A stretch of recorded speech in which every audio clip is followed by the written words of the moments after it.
Então, a ideia da exposição surge a partir de dois pressupostos que tu me tinhas dado para fazer a exposição, quando me convidaste. O primeiro era trabalhar apenas com o acervo da galeria, com o que estava aqui dentro, e depois o segundo era pegar uma peça da Alexander Mir, que era um tríptico do Rainbow Series. E eu olhei primeiro a primeira coisa que fiz foi olhar para essa peça da Alexander Mir e perceber o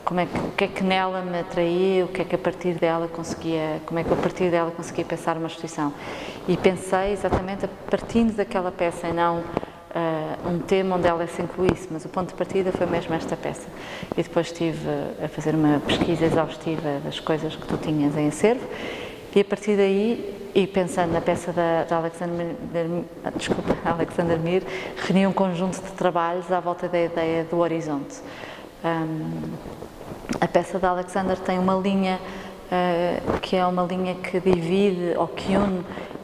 dois arco-íris, parece como se fosse a dobra de dois arco-íris, e esta linha, esta dobra, este horizonte,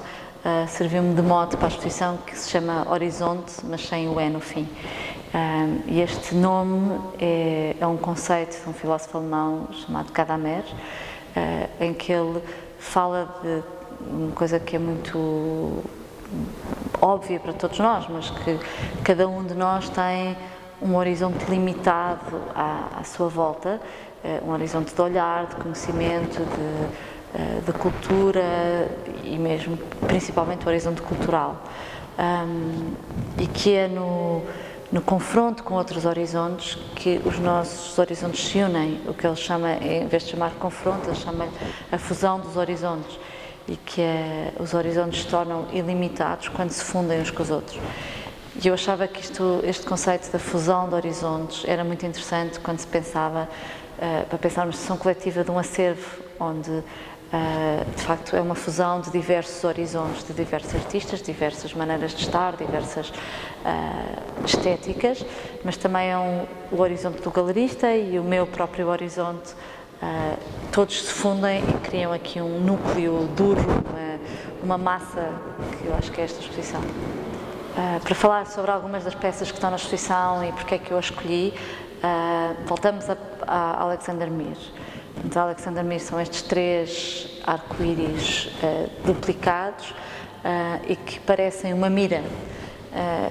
E imediatamente essa peça faz ressonância com esta que está atrás de mim, da Ana J, em que tem os ratos a apontar para um alvo, para uma mira,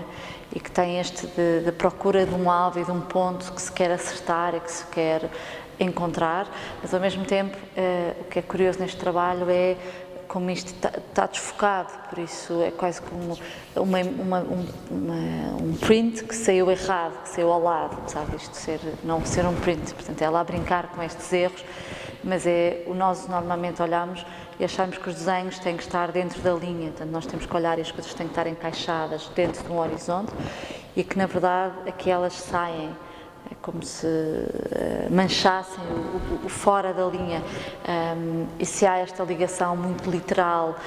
do alvo e dos arco-íris, ao mesmo tempo tem esta ideia de uma linha que é transgredida, não é? E a ideia da linha aqui que é transgredida, de um horizonte que é transgredido, fazia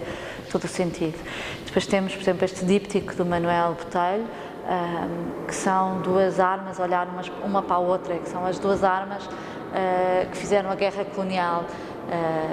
a arma mais usada pelos portugueses e a arma mais usada pelos nossos inimigos. E elas olham-se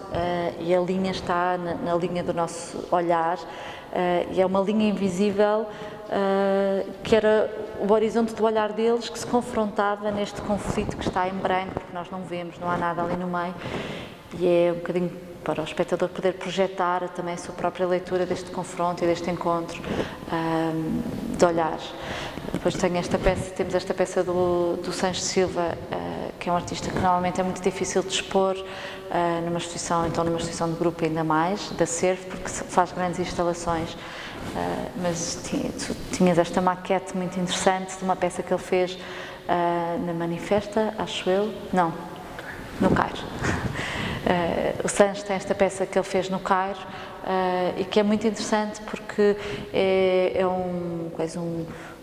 dispositivo onde o espectador está dentro do espaço expositivo, se senta na cadeira e enfia a cabeça dentro de quase parece um funil gigante, e quando enfia a cabeça dentro deste espaço, que lhe parece fechado, de repente olha para fora do espaço expositivo e vê a rua e o que se estiver a passar. Por isso há esta mudança daquilo que tu estás a olhar, portanto, aquilo que tu olhas nem sempre é o que parece ser, portanto, ou achas que vais olhar para uma parede ou qualquer coisa que estiver na parede e de repente olhas para a rua, e esta metáfora de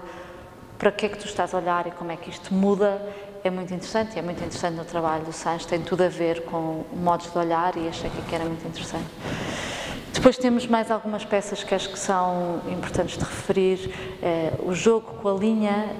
e com a linha que é vertical e que é horizontal, também é feito depois com a peça de chão do André,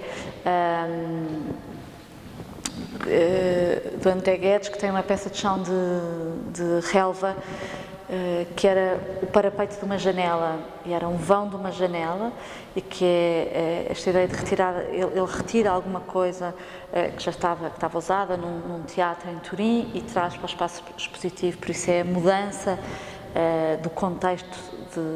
da peça, mas também a mudança do contexto deste olhar, e aquilo era o vão de uma janela que de repente passa para o chão, e a janela como a abertura para o mundo, e esta abertura para o mundo como uma janela também está presente na peça do Pedro Cabrita Reis, de uma janela branca que não tem nada, na qual não se vê nada, mas que tem a metáfora toda da janela renascentista, onde o mundo pode ser projetado, e a pintura era uma janela para o mundo onde se deveria fazer a ilusão da realidade, e que aqui a realidade é completamente branca, como se fosse possível quase apagá-la ou recomeçar de novo, ou nós próprios imaginarmos o que quisermos. Depois essa linha que falo aparece também nas duas esculturas do Miguel Ângelo Rocha. Primeiro naquela coluna que está em frente e que faz um diálogo com a peça do Pedro Cabrita Reis, e que é quase uma coluna à brancuzi, que não tem fim, e que é um horizonte todo torto, se quiseres, e que esta ideia de que os nossos horizontes não são sempre linhas diretas, mas são coisas que podem ondular, e que é bom que não sejam direitos. E depois tem a outra peça da Romã, uma romã que tem uma folha que a corta ao meio, quase como este plano que faz uma clivagem e que a dobra. E a ideia da dobra também vinha já da peça de Alexander Mir. E esta ideia da dobra e de uma linha que corta ao meio também está presente nas peças da Jemima Stelly, em que ela é dobrada, ou ela é quase como que engole uma linha que divide o corpo dela e que modela o corpo dela, e que esta linha que transforma a visão que nós temos do corpo dela, e que o duplica ou que diminui, e que transforma este olhar. E depois temos, por fim temos mais duas peças. A peça do Pedro Calapés, que é este muro preto e vermelho, e que é o oposto da peça do Sancho, que é a impossibilidade de o ver. É quando um muro construído, a ideia de muros como algo que tapa o teu horizonte e que não te permite abrir o olhar, então algo que para esta fusão de horizontes. E depois tem o Field of View, ou Field of Vision, da Luísa Cunha, em que é uma peça de som em que ela pede para o espectador sair para ela poder ver. E temos este lado de imaginar o que é que a artista quer ver, o que é o campo de visão dela, e qual é que seria a peça que ela iria olhar, porque a peça está no princípio da exposição, onde ela pode olhar para qualquer coisa, e é interessante esta ideia de que nós estamos no campo de visão sempre de outra pessoa, que nós nos